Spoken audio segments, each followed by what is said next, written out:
texto para nossa meditação de hoje se encontra em Marcos capítulo 4, verso 26 a 29.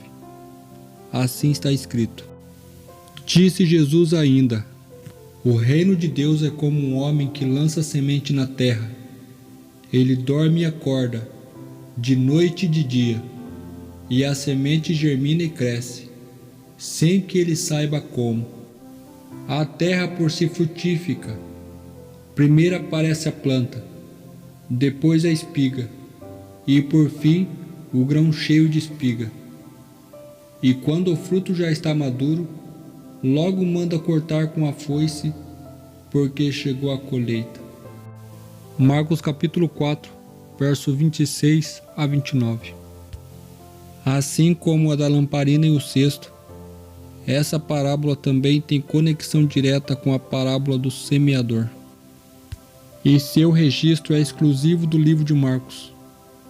Apesar de ser uma parábola pequena, ela possui um significado muito profundo. Na parábola do semeador destaca a responsabilidade humana. Isto é, a semente que cresceu e deu fruto foi aquela que caiu em um bom solo. O bom solo é uma representação de um coração que corresponde de forma favorável à pregação do Evangelho. Já na parábola da semente que cresce, enfatiza a soberania de Deus. Ela aplica a verdade de que o coração do homem só pode ser favorável à pregação do Evangelho se antes ele for regenerado.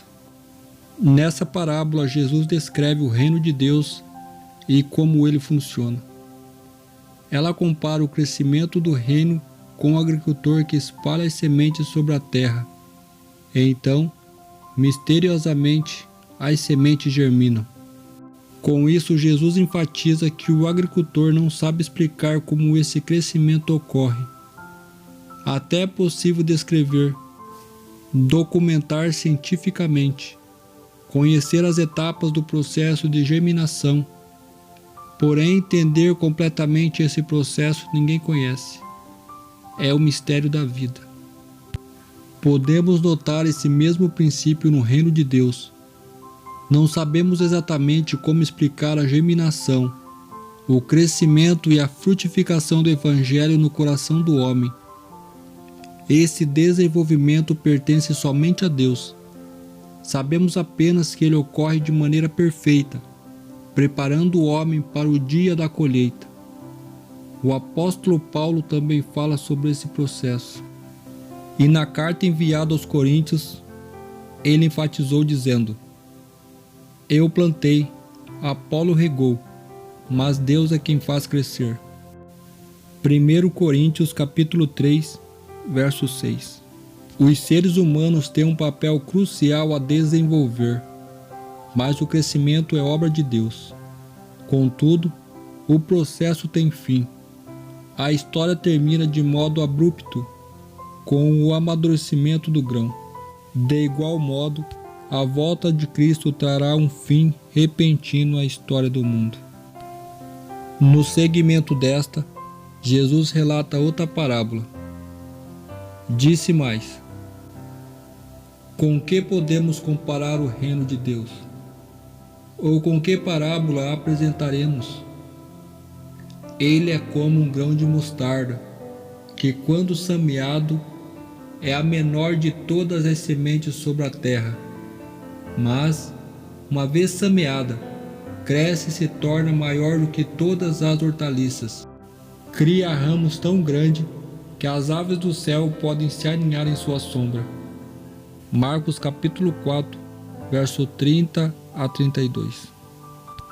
Nessa parábola do grão de mostarda, Jesus fala de um homem que semeia em sua lavoura. Obviamente, ele semeia o grão de mostarda. Essa era uma situação comum e corriqueira nessa época. Dentre todas as sementes semeadas numa horta, a semente de mostarda era, geralmente, a menor de todas. Contudo, em seu estágio adulto, a pequena semente se torna a maior das plantas da horta. Ela atinge o tamanho de uma árvore, com um mínimo 3 metros de altura e podendo alcançar até 5 metros. Sendo assim, o que Jesus está ensinando na parábola do grão de mostarda é uma clara comparação entre a pequena semente de mostarda e o reino dos céus. Olhando para o pequeno grão de mostarda, parece que ele jamais atingirá tamanha grandeza. Foi assim também com o reino dos céus na terra. Ainda que muitas vezes ele parecesse insignificante, principalmente em seu início, certamente ele haveria produzido grandes resultados.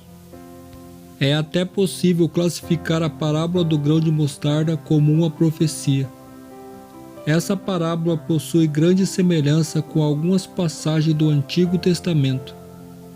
Na verdade, ao contar essa parábola, muito provavelmente Jesus tinha em mente uma profecia do profeta Ezequiel que traz uma parábola messiânica. Assim diz ele: no monte alto de Israel o plantarei, e produzirá ramos, e dará frutos, e se fará um cetro excelente, e habitarão debaixo dele aves de toda a plumagem, à sombra de seus ramos habitarão. Ezequiel capítulo 17, verso 23. O governo do reino de Cristo é diferente de qualquer governo terrestre. É uma representação do caráter dos que compõem o reino. Olhando para a natureza, Jesus pergunta: a que assemelharemos o reino de Deus? Ou a que parábola apresentaremos? Ele não pode encontrar nada na terra que serviremos como uma comparação perfeita. Sua corte é precedida pelo santo amor, e seus encargos e designações são agraciados pelo exercício da caridade. Encarrega a ele os seus servos de introduzirem a piedade e a benignidade, seus próprios atributos, no exercício de todos os seus encargos, e de acharem felicidade e satisfação em refletir o amor e eterna compaixão da natureza divina. Que Deus os abençoe e até a próxima.